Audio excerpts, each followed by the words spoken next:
Hello and welcome to our Standing Our Holy Ground webinar series about gun violence and what the church can do about it. Thank you for being with us today. Standing Our Holy Ground is a year-long webinar series focused on delving into the question, what can the faith community do to address gun violence? Today's webinar is our 7th webinar in the series, and we have a wonderful group of speakers with us today. And the topic for today is an important one: how to talk about gun violence in your church, which is always a challenge. This series is hosted by the Presbyterian Peacemaking Program in collaboration with the Presbyterian Peace Fellowship. I'm the coordinator of the program, and I'll be helping to lead our discussion. Joining us today to help facilitate is Emily Brewer, and Emily is the Executive Director of the Presbyterian Peace Fellowship. She will be one of the folks who will answer questions at the end if you have any questions that you want to direct to the Peace Fellowship. Before we introduce our panelists, I want to ask Emily if she will give us the overview of the common understandings that we've been using to ground our webinar series. Emily. Thanks, Carl, and it's really a pleasure to be with all of you today. So these common understandings, which you can see on your screen, are just some of the baseline understandings that we use to guide our conversation and to help ground us in what can sometimes be a controversial or complicated issue. So I'm going to go through them, and I'll invite you to read along with me if you can. The first is that gun violence is a public health epidemic that impacts our communities, congregations, and members, whether they know it or not. The second is the impact of gun violence is disproportionate. It affects some individuals and communities often, and others it affects seldom. 3, we must first understand the impact of gun violence by listening to victims, survivors, and those who experience it. 4, the gun violence prevention movement is not anti-gun. 5, the Second Amendment does not preclude reasonable, sensible gun violence prevention legislation. 6, addressing gun violence will require changes in the legislation and culture of our nation. 7, the Presbyterian Church USA has issued clear policy and strong statements on preventing gun violence. But true change requires action and advocacy by all of our members and congregations. 8, as people of faith, we must pay attention to the discrepancies between the teachings of our faith tradition and the messaging of media and special interest groups. 9, this webinar series is an opportunity for constructive conversation and learning, and not for the posturing and polarizing rhetoric that has characterized the gun violence quote-unquote debate. And lastly, panelists and participants in this webinar series will demonstrate mutual respect, listen for understanding, and engage in a way that bears witness to the best values and practices of their faith tradition. So these guidelines were developed from the 2010 Peace USA policy called Gun Violence Gospel Values. If you haven't read it, it's a really good read. And one of the contributors to that policy is here with us today, Katie Day. The guidelines were also developed from insights from Virginia Classic, who's here, co-chair of the Episcopal Diocese of Los Angeles's Gun Violence Prevention Task Force. So now that we've covered some of our common understandings, we're not leaving them behind. They'll carry us throughout this conversation, but I want to talk just a little bit about how we're going to do Q&A. So if you if you're on Zoom on the video, you can kind of roll your mouse over the bottom of the screen and you'll see a little button that says Q&A on it. So if you click on that, if you have a question, you can click on that and you can indicate anybody on the panel who you want to address the question to, or it can be to everyone. And towards the end of the webinar, you can submit those questions at any point during the webinar, and towards the end of the webinar, we'll leave some space and we'll select some of the questions for our panelists to answer. And we just remind you finally to keep those common understandings in mind as we go forward and as you ask and phrase your questions. So with that, I will turn it back over to Carl. Okay, thanks, Emily. I have the privilege of introducing our panelists for today. I'll introduce each panelist, and then they will have some time to present, and then we'll save questions till the end. So we'll start with Virginia Classic. Virginia has been involved in gun violence prevention for 25 years.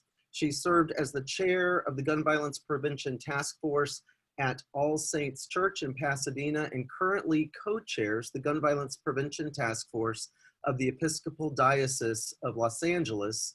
And she is involved with the San Fernando Valley chapter of the Brady Campaign to Prevent Gun Violence. Virginia, thank you for being with us. Thank you. People often approach engaging congregations in gun violence with real hesitation, anticipating pushback about this issue being too political or too controversial. There are a few points I'd like to make about engaging congregations. First, I think it's crucial that we establish at the beginning that this movement is not anti-gun. A major barrier to effective gun violence prevention is the constant polarizing and paralyzing false dichotomy of pro-gun, anti-gun. This polarization is constant, has been incorporated into media coverage and discussions, often heated arguments. Mothers Against Drunk Driving are not anti-car.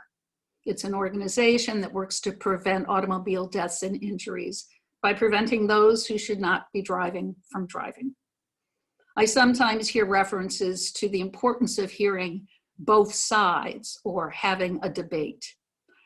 And perhaps there can be discussions about approaches, but about the fact that 92 people die from gun violence every day in this country, there cannot be two sides. So we need to pay attention to how the media covers this dichotomy, this false dichotomy, and confront it with letters to the editor. I have done that many times. Just one example, after the Parkland shooting, the LA Times said with 17 of their classmates and faculty shot to death, the students of the school have become celebrity activists who many left-leaning activists have embraced. Why left-leaning? That feeds this polarizing. We need gun owners and non-gun owners in this movement. And this approach has led to very satisfying discussions when we have resource tables like at the Episcopal Convention or the Lutheran Synod, where people say they could approach the table without feeling defensive because they felt there was a place at the table for them. Excuse me. And it's one of the reasons that our diocese distributes these gun locks. It's both a way of saying that the movement is not anti-gun and also makes it possible for unlocked guns to be locked up.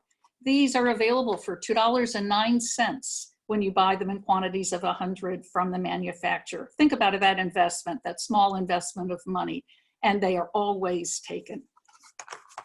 Another barrier is the serious misunderstanding of the Second Amendment, and it's crucial early on to have an accurate understanding of the 2008 Supreme Court ruling Heller versus DC, which ruled that the Second Amendment, like all rights, is not unlimited and does not preclude reasonable, sensible gun control legislation, and in fact gave several examples of presumptively constitutional measures. And this majority opinion was written by the late Antonin Scalia. Number 3, gun violence prevention is very much the church's work. And the Presbyterian Church has powerful and significant biblical and theological framing of this issue. I also use another passage. I refer to Romans 12, about not conforming to the world, but being transformed, reminding people that identify as Christian that we are first citizens of the reign of God rather than any country, and ask people to consider what citizenship in the reign of God and allegiance to the reign of God requires of us in the face of the enormity of this death and injury. I also increasingly use the phrase, all forms of gun violence.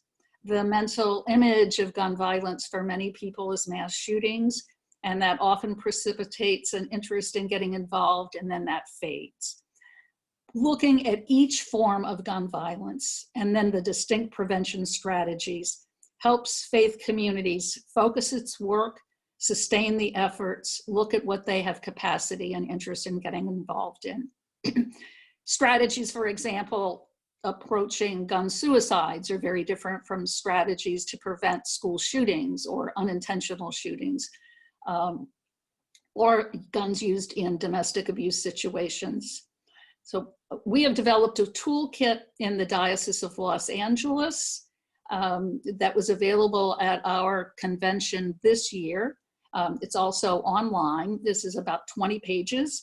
And this toolkit talks about specific implications for congregations related to the various forms of gun violence. So congregations can look at these suggestions and decide where their capacity may be. Some of these suggestions are within the congregation. For example, posting these domestic abuse posters inside the stalls of every woman's restroom, inside the stall where women have privacy. And you can see that they have the tear-off number for the National Domestic Abuse Hotline. We have these at All Saints Church in Pasadena, and they are replaced regularly. So we know that there are clearly women impacted by domestic abuse there. And this is one way of approaching this issue where gun violence is such an enormous problem. Outside of the congregation, for example, if states have child access protection or state safe storage laws, and those can be found on the Giffords Law Center website, you can approach school districts and ask that they send materials home to parents, informing of both the importance of and the laws around safe storage. We have done this with great success in many school districts in California. And then point number 5, the toolkit also helps congregations think about how gun violence prevention is really woven through all areas of congregational life, through worship, through adult education, films, Bible studies, having speakers come in, children, youth, and families. For youth groups, there can be presentations on teen dating violence. For families, to encourage all of them when they send a child to another home to play, to ask if yours is a home with a gun, is it safely locked up? And also when they invite someone to their own home, they can raise that same issue. We want you to know that ours is a gun-free home. Babysitters, if family sends their teen to a home to babysit, do they know if that's a gun-free home? Those are things that can be done within the parish. Pastoral care, certainly in prevention by recognizing potential red flags, being equipped with necessary information. For example, if someone said, I want to get rid of my gun, how do I do that? Rather than saying, well, I'll call and find out, to be prepared with that information and to know what the procedures are in the community. If yours is a state with a red flag law, and increasingly states have those laws, for anyone involved in pastoral care to be aware of that as well and the procedures. We can look at, of course, advocacy, supporting legislation, visits to elected officials about this issue. And so while there may be a task force or a committee that organizes and guides the work, it is the congregation as a whole that takes this on. Thank you. Thank you, Virginia. Next up is Katie Day. Katie is an academic, a minister, and a gun violence prevention activist. She recently retired from the faculty of the United Lutheran Seminary in Philadelphia. She's focused her teaching and research on the intersection of religion, race, and violence. Since 2010, she's been studying the relationship between God and guns, and her most recent project looks at how communities of faith are making sense of safety and security in light of the increase in high-profile shootings in houses of worship. Katie has served on the board and as chair of Heeding God's Call to End Gun Violence. She's honored to have had a major role in the production of gun violence gospel values that we passed in the Presbyterian Church at our General Assembly in 2010. Katie, welcome.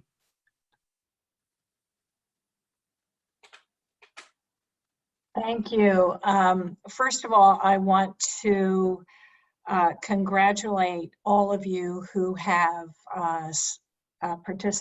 who are participating in this meeting, because it's a very important and a significant use of your time and ministry. I want to look in my few minutes at the when gun violence is turned on to the congregation. Now, this is something that's in everybody's mind, but it's important to keep in mind that only 39% of all congregations have any kind of are victims of any sort of crime, and that's usually vandalism and theft. In terms of violent crime, it is very rare. Homicides are only affect less than 0.5% of all congregations. So keep that in mind, even as we're aware that violence against communities of faith is increasing. We've seen in the last couple of years the shooting in Charleston at Mother Emanuel, the devastating shooting in Sutherland Springs Baptist Church in Texas, then followed by the shooting at Tree of Life Synagogue in Pittsburgh. And then in the last year, we have seen the devastating shootings in New Zealand, in the mosque of 51 people, in Poway, California, at Passover services, 1 person was killed there. In Germany, a synagogue on Yom Kippur, and then just very recently, the shooting again in the church in Texas. So we're aware that these are increasing, but still very rare. Even so, they are what sociologists call black swan events, in that they are so rare, but have a major impact in people's consciousness. And that, I'm sure for many of your congregations, has instilled a sense of fear. And are we really safe sitting in worship? Are we a soft target? So my research right now is studying congregations and trying to figure out how you are making sense of this. And I'm so glad to follow Virginia, because so much of this is premised on honest dialogue. So let me show you what we have found. We have found that there is a spectrum of responses to particularly mass shootings or the perceived threat of violence in a congregation, a whole range of responses. Now, one thing that we don't know is the prevalence of each one, because there hasn't been that quantitative data done. So I'm working with another sociologist, David Yamani from Wake Forest, and he and I are doing a lot of ethnographic study and interviewing in all sorts of congregations. And we've been lobbying very hard, and I'm pleased to say that the fact study of congregations is going to have a series of questions in the next panel. So a year from now, we'll be able to know exactly how prevalent each of these responses are. Now, the first response that you can see is do nothing. And that is, easy to be critical of, that people are putting their heads in the sand, but it is entirely understandable, because violence within a house of worship is incomprehensible to most people. It is something that they have never imagined and have no categories for. Further, there is no preparation, and I can tell you as a seminary professor, this has not been covered in seminary curricula, and nor is it in most church educational programs. So people have no language in which to discuss this. So the very first implication, of course, is you want to help provide a language. A friend of mine has done research in the top topics of sermons that preachers want to avoid, and gun violence and anything related to guns is at the top of the list. People don't want to preach about it for a number of reasons. The second category of response is to rely on God's protection. Now, this doesn't necessarily imply magical thinking, that we are in this bubble that will protect us from any kind of harm. It's usually much more of a theologically nuanced understanding of what does security mean, and how does protection, safety, and security correspond to our core theological values. So here, as you can see, is this a sign that is posted. Critics would say, oh, this is inviting people with guns into the congregation. But for congregations who post this, it is an understanding of, no, this is, we find guns to be incompatible with our sense of who we are. And let's think about another way of understanding what security in Christ means. The third response is to have enhance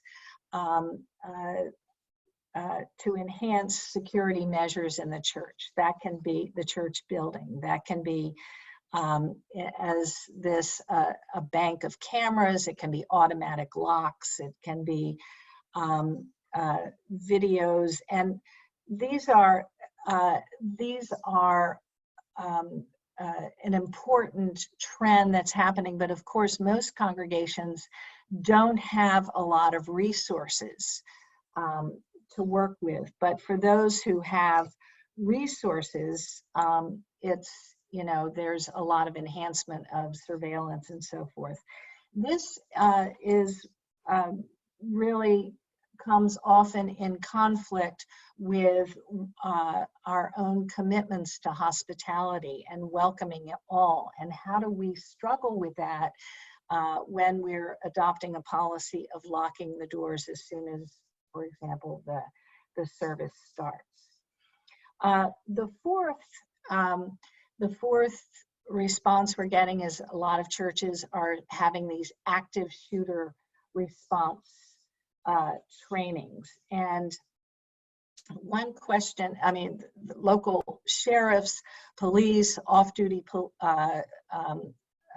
military will conduct these active shooter trainings, and these are becoming much more prevalent.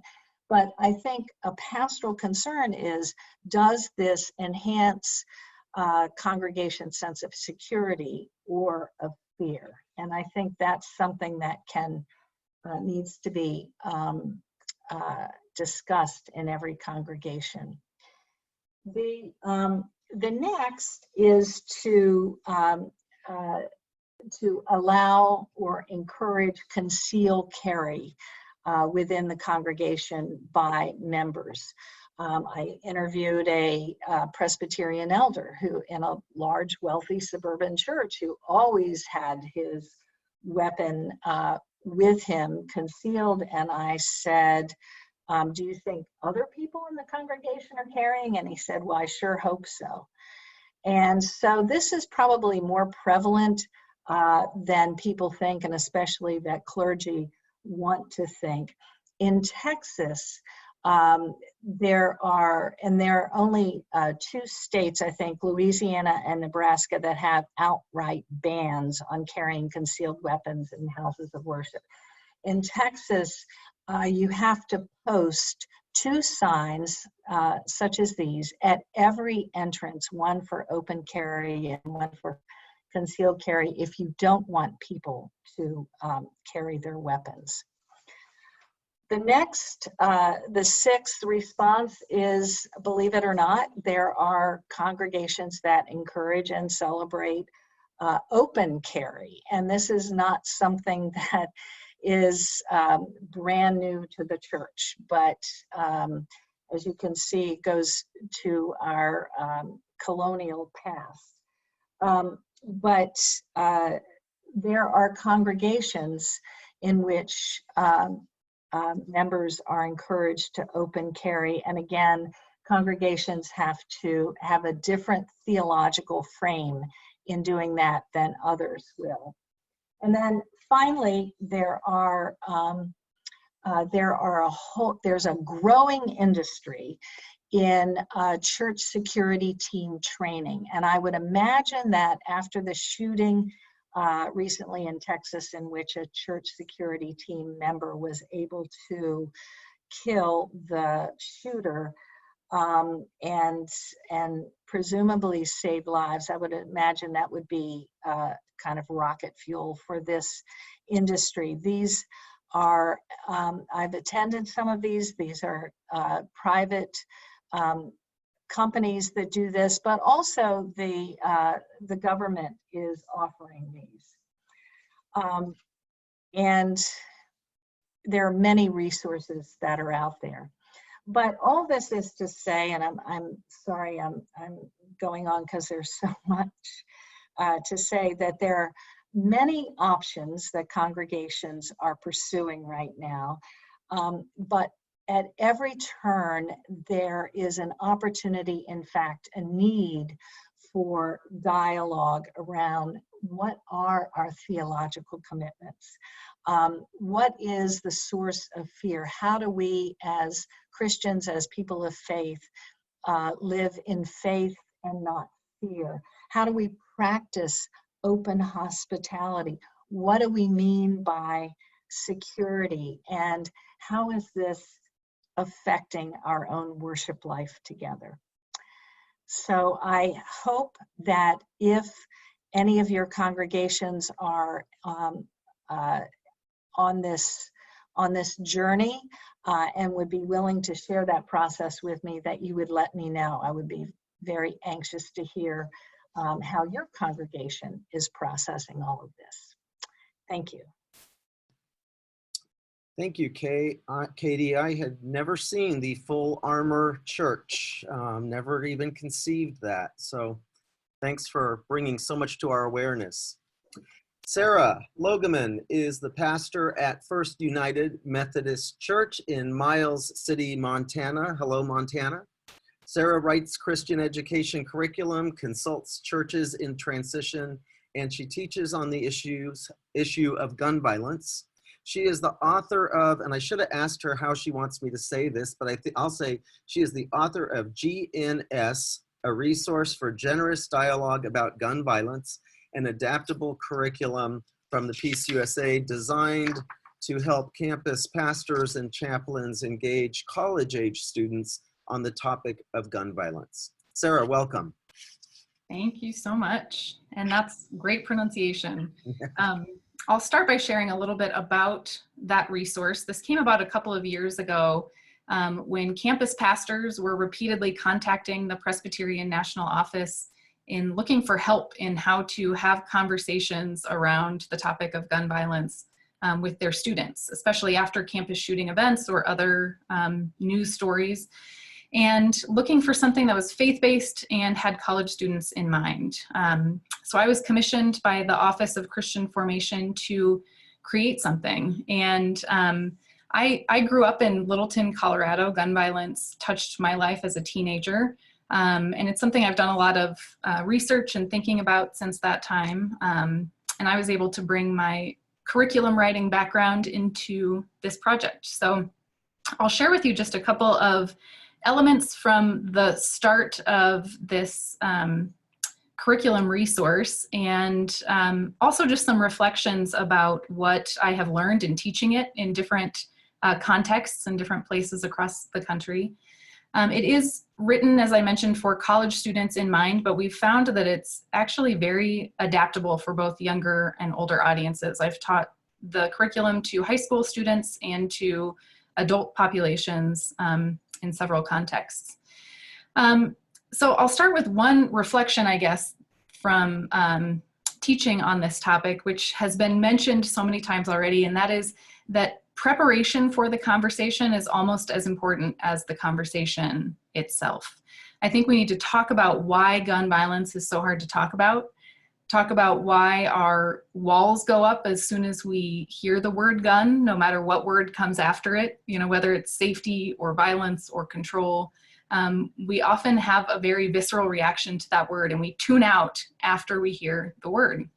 So in many ways, we have to sometimes back up and acknowledge what happens in our minds and in our guts when we think about guns, period, before we even go into the topic itself. We had said in Common Understanding number 4 that Emily read that gun violence prevention is not anti-gun. But I've discovered in teaching this, especially in diverse contexts in congregations or other ministry settings, that people don't often believe us when we say that, and that we really have to do a lot of work to show that we're serious about not being anti-gun. And so one of the first very simple exercises that I do when I teach on this topic is to do a reflective exercise where I ask folks to think of both a positive and negative experience with a gun. And it can seem very counterintuitive to talk about positive gun experiences in this conversation, but it actually goes a long way in establishing that not anti-gun commitment. So, you know, some people have a really hard time coming up with something. Others talk about hunting with a grandparent or having an heirloom passed down, or, you know, even like a water gun fight from childhood or something. And then if people are comfortable, I invite them to share both their positive and negative memories. And this is often a very powerful moment where people share stories of both heartbreak and heartwarming memories. And it's a very simple exercise, but it really brings humanity into the room and allows us to see that we come from a place where we have different experiences and ideas, which lead to our gut reactions to the topic of guns in general. So I moved from here in the curriculum to a tool called the Gun Rights Spectrum. And, you know, as Virginia mentioned, we often think of guns as a very black and white, either you're anti-gun or you're pro-gun issue.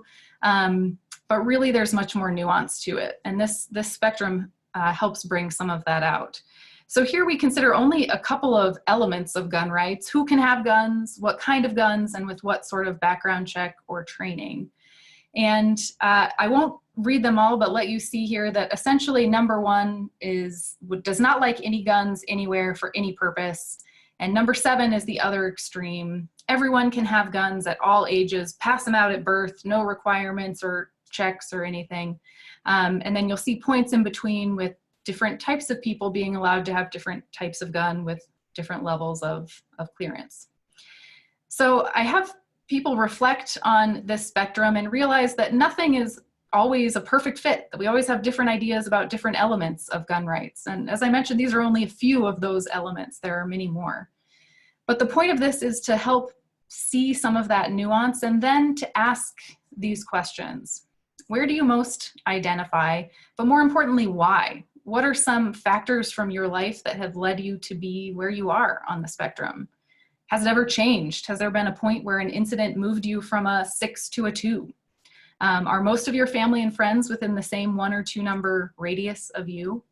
And is there a difference between your ideal world and something that you think that you could live with? So I've discovered that talking about why we think what we think about guns, first of all, can really help us enter into productive dialogue about gun violence. There's a lot of this foundational work that has to be done. From this foundation point, I found that we can actually move into conversation more about gun violence itself, about the statistics, about how faith interacts with the topic of gun violence, about how we might be able to respond to it together, and have that foundation of humanity. A couple other reflections I'll share from teaching on this topic. One is that I have found that people that are sort of middle of the road, maybe in those center sections of the spectrum, or even those leaning more toward the 7 point, often don't feel heard or understood in our conversations about gun violence. And in many cases, they just choose to not participate in those conversations. I've realized that a lot of the resources that are out there are often preaching to their own choirs already, as much as they try not to be. And, you know, much like cable news, we don't tune into or sign up for workshops for things or pick up books for things that we think we might really disagree with in the end. I've taught on this subject in places where people have self-selected, you know, signed up for a series on gun violence or Sunday school class workshop, whatever. But I've also taught it in places where people didn't necessarily choose the topic. You know, it was part of a retreat or a larger session or something like that. And perhaps surprisingly, the most positive feedback I have gotten has come from folks that are more in the middle, maybe more traditionally conservative leaning on the issue of guns, who tell me they would have never ever signed up for something called gun violence. And they wouldn't have signed up not because they're not about the prevention of gun violence, but because they're afraid they'll be judged, because they are afraid that they will have to admit that they own a gun. They feel that they won't be understood. And so the first challenge seems to me to be very generous about the way we invite people into these conversations in the first place. I think when we do that, when we actually show a commitment to not being anti-gun, and Virginia, I think the gun lock tool is a wonderful way to do that. I think we have the opportunity to actually become part of the same team, those of us that are on all points of the spectrum. And, you know, it makes sense that a lot of gun safety advocates are survivors or families of victims of gun violence, but there really are a lot more people that are sort of in the middle, maybe gun owners or users, who are very supportive of gun safety, who haven't felt invited into the conversation in a way that they won't be judged. You know, the statistics actually show that some ridiculously high percentage, 90-some% of people actually agree that more common sense gun policies would be a good idea, and that even NRA members largely agree with this. But what I've discovered is that agreeing is not advocating. And our job, I think, our job as the people of Christ is to help turn agreeers into advocates by actually acknowledging our foundation in faith and admitting that we are not anti-gun and we are part of this together. Last reflection I'll share is that, you know, young people live in a world that's often foreign to many of us that are even a little bit older when it comes to gun violence. And you know, we mentioned that these public mass shootings are really a small percentage of the overall deaths of gun violence, but we think of it, you know, the black swan phenomenon, we think of it more often. And for young people especially, it's no wonder, because they train for it. They have drills in school, active shooter drills, not just lockdown drills, but active shooter drills where they practice tackling shooters and jumping out of windows and things like that. I know middle and high school students who tell me that they look for an escape route every time they go into a new classroom at the beginning of the school year. And, you know, they also live in a world where they watch mass shootings play out on social media in real time, and it extends the grasp of trauma much more than it has in years past. So in short, you know, young people are very much in this world mentally, if not physically. And I think they're already talking about it. They're drilling for it from age 5 on. And if we don't address this with young people in congregational settings, I think we do them a disservice. And I think our silence actually communicates something as well. young people often have a lot of great ideas about how to respond. They often have initiative and take action in ways that adults are slow to do. I think of the Parkland students and organizations like Brave in Chicago with young advocates. And so our work too as adults is to listen to them and to help support young people as we find ways to reach out. So I'll just end by saying, I think, we all agree that this is a topic that demands urgency. But I think we sometimes rush so far into the conversation that we end up alienating people. And so my encouragement for us is to step back enough to invite people into the conversation that might be at all points of that gun rights spectrum, and to allow us together to make agreeers into advocates and to be the people of Christ. Thank you. Great. Thank you, Sarah, and thank you, Katie and Virginia. We have got now about 10 to 15 minutes for conversation, discussion, questions. I want to remind those who are attending this webinar live that we have the opportunity for you to ask a question of the panel as an individual panelist or just the panel as a whole. And if you would use your Q&A tab on your control panel and post those questions. There are a couple that have come in, and I want to make sure Emily has a chance to chime in. But I want to start by picking up on where, Sarah, you left off with really focusing on young people. One of my concerns here is when we talk about difficult issues like this in the faith community, when we engage in drills, in classes, and in worship, what's the impact on children? I don't know, Katie, if you have research on that, Virginia, in your experience. I wonder about when a congregation, wherever they are on the spectrum of response, how are our congregations considering young people, and I mean children, when we talk about this issue in a place that's supposed to be safe and secure and engaging in the faith formation of children?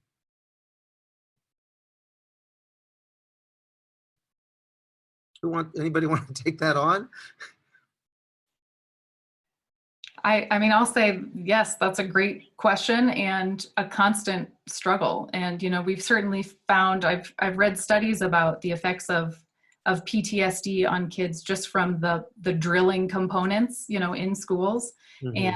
And, when you're preparing for something, you sort of in the back of your head always assume it's a possibility. And so that happens in their school contexts already. And so that is the challenge with communicating another place that is supposed to be safe as the church, and yet that risk in their minds is somehow always there. So I don't have any great answers, but yes, it's very much out there and hard. Mm-hmm. And I do think in the faith community, the challenge of teaching faith, but also if we are engaging in these kinds of drills and active shooter practices, and then we are instilling some fear in children. And so I wonder the intersection of faith and fear, and we're starting that at an early age. Right, Katie? I agree. And one thing that we're aware of is the ripple effect of the trauma of the high-profile shootings. And that I'm sure a lot of the people who are participating today have been incentivized by the kind of ripple effect of the trauma from the most recent shooting. And children are most vulnerable, and yet I find that adults want children to feel secure that they're not honest. So this is not my field, Sarah, this is much more your field, but I don't think that not having conversation with children is the way to go to instill security. I think you have to listen to very real fears. Absolutely. So there is another question, and this one is directed at you, Katie. Marjorie Rossi is asking for your thoughts about an overture that's coming before the upcoming, potentially coming before the upcoming General Assembly of the Presbyterian Church USA. It's before 2 presbyteries right now, and it's an overture that's asking that we update our 2010 Gun Violence Gospel Values regarding statistics, sources, and all that has happened in the last 10 years, including awareness about the links between gun violence and racism and gun violence and misogyny. She wonders about your thoughts since you were a part of that 10 years ago. Yes, it has to be updated and broadened, I think. And that process needs to also, then this comes to you, Carl, has to also be accompanied with a real PR campaign, so that, because 2010 seems so long ago, and while I stand by that report, it does need to be updated, but even the process of updating is an opportunity to get people to engage it again. So yes, I fully support it. Great. Yeah, great. Mike Wilson wants to know about how to get the resources in the webinar. And Mike, I should have answered you privately, but we will have links at the end of the webinar. You can always reach out to the Presbyterian Peacemaking Program, or the Presbyterian Peace Fellowship has their toolkit online. And Virginia shared a link to the toolkit or the resource that the Episcopal Church has. Sarah, your study guide can be, folks can get that through the Presbyterian Publishing Corporation, right? Yeah, it's on the PCUSA store, yes. The church store, yeah, great, okay. The Episcopal Diocese Toolkit is on the web page, or the website of the Episcopal Diocese of Los Angeles. Great. Tim Marquez asked us a question about intentional hospitality that was featured in a PCUSA Outlook article recently, and wanted to know if we could talk more about that. I asked him separately, you may have followed that in the Q&A. It's about the article is about a church, Northminster Presbyterian Church in Kansas City, Missouri, that agrees to live up to its website greeting, all are welcome in this place, and yet on Sunday its doors are locked. The church locks it, the article says this: the church locks its doors on Sunday morning, but that hasn't tarnished the church's welcoming reputation. People seem appreciative that their safety is kept in mind, the pastor says, Scott Phillips. The decision to lock the doors was not necessarily made because of the growing concern about gun violence. Rather, it was made after an incident that happened at the church. I actually do attend a church that locks its doors. What are your, what's your sense of that measure? Probably on your continuum, that's one of those first step things, right? The security on that continuum, that's a security measure. Any comments on that? Hospitality? Yeah, I think that whatever churches do is a kind of a faith-based response and needs to be discussed. So I have seen on the issue of locked doors, I've seen a couple of congregations absolutely divide on this between those who wanted radical hospitality and parents of young children who really needed that sense of security. Others have looked at, I think, creatively how to have that hospitality without locking the doors, especially those congregations where there are some latecomers.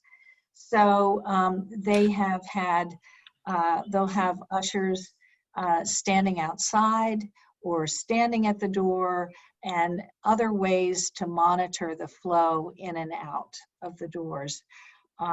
So I think that discuss it, and it can't just be a pastor's decision or even a sessions decision, but needs to be a part of a congregational conversation. But I also think that there are alternatives to just lockdown. Yep, and we have a couple of comments on the locking of a church door and hospitality. Sister Mary Shaw says, hospitality does not preclude you cannot be safe and vigilant. And then Mike Wilson says, I agree that whatever each church does or does not do, it needs to be led by a discussion. So we do need to talk about this. Mm-hmm. I want to give Emily a chance, but there's one other question connected to Katie and your comments on your various responses from fight to flight. Jane Herring wonders if you would elaborate on any criticism of a no guns allowed specifically, whether this response makes a church a target. Yeah, that's what those churches who have posted and are no guns allowed have. That's the major criticism, is that A, it makes them a soft target, and B, they are advertising that they're a soft target. Again, this is where that can be compensated with vigilance, but the vigilance has to be interrogated to make sure it doesn't slip into just the kind of typifying people and becoming suspicious of people because they carry a backpack or they might be a little shaggy. So the congregations that I've known who have taken the stance of no guns in church have, in my estimation, our observation, the best, most robust dialogue about it because it's constantly being questioned. Are we more or less secure? What does security mean to us anyway, and so forth? Is there any research that suggests that they are soft targets and that has occurred, where because a church has no guns, somebody targets that place of worship? No, that's never happened. Okay. But it has happened that churches that have good locks on their doors have prevented intruders. Yeah, okay. Emily, how about from the Presbyterian Peace Fellowship's perspective and the work you all are doing? Anything that you'd want to share with the audience today? I just want to share kind of an anecdote about the Presbyterian Peace Fellowship has been really involved in helping connect churches with resources about those no guns in God's house signs. We've worked a lot with the Presbyterian Peacemaking Program on that, and there's specifically some material about how to have that conversation in your congregation in our gun violence prevention toolkit. And one of the things that we found is that a lot of the churches who engage in the discussion about whether or not to put up a sign, like the sign kind of becomes a way into the conversation around gun violence prevention and actions that churches can take. And so some churches end up deciding not to put the sign up, but they've evaluated in their context whether or not they think it's helpful. And others have decided that, yeah, it is helpful. And so I think that, like most of the decisions that we make as congregations, they're contextual. And so I just wanted to lift up that, I'm glad that you mentioned that, Carl and Katie, that we often think that signs may make folks more vulnerable to the possibility of violence, but we don't actually have research to prove or disprove that, but that it does make churches feel more empowered and is a good way into the conversation. And I think with a lot of the issues that we talk about in PPF as an organization committed to nonviolence, it's okay to be afraid. You can be afraid of the conversation. You can be afraid of the myriad possibilities of violence that exists in our world. But being brave and being empowered doesn't mean that we can't also, that it can't exist alongside fear. We can be afraid because we see the realities in our world, and we can also still be brave. That's awesome. Yeah. And if I can say one more thing, if there are folks on this webinar who are interested in that overture that's reevaluating and possibly updating some of the curriculum, you can reach out to me, and we would love to send you a copy of that to look at with your church or presbytery. Yeah. Thanks, Emily. I appreciate that there's not always this dichotomy between fear and faith. In fact, fear often is a motivator to faithful action. So we're all motivated by that. So that's for sure. Well, the hour's gone very quickly. Before we end, I do want to have a chance to point you all to some of the resources that we have discussed in today's webinar and remind you about upcoming webinars. So let's see, we do have the Gun Violence Prevention Toolkit for Presbyterians available through the Presbyterian Peace Fellowship. So if you go to presbypeacefellowship.org, you will find it on their website. The toolkit is, as we've said, a great educational resource. It's got online links, recommended readings, study guides, group discussion, pastoral and worship resources. It's chock full of really helpful stuff. We also want to remind you about our upcoming webinar series, and that will be on February 6th at 2 p.m. Eastern time.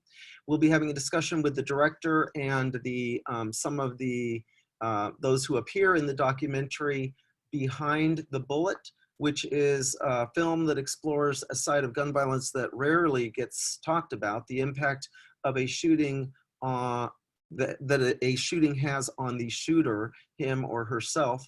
The film answers the question, what does shooting and killing someone do to a person whose intentions are good?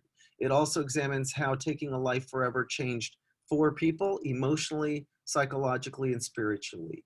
We'll be joined by the director, Heidi Eumann, and 2 of those who appear in the film, Will Little, who I want to get his t-shirt, and Kristen McGinnis. We encourage everyone to watch the film beforehand, and you can find that at Amazon Prime Video, YouTube, or iTunes. Just search the words Behind the Bullet. So to register for the upcoming webinars, visit the Presbyterian Peacemaking Program's website for the series, and it is presbyterianmission.org/standing our holy ground. Okay, and a special thank you to our my co-facilitator, Emily Brewer, our really wonderful panelists today, Virginia Classic, Katie Day, and Sarah Logan. It has been a full and informative hour. Thank you all. God bless all of you in congregations and places of worship as you struggle with this issue and you talk together about gun violence in your communities. We'll see you again next month. Bye-bye.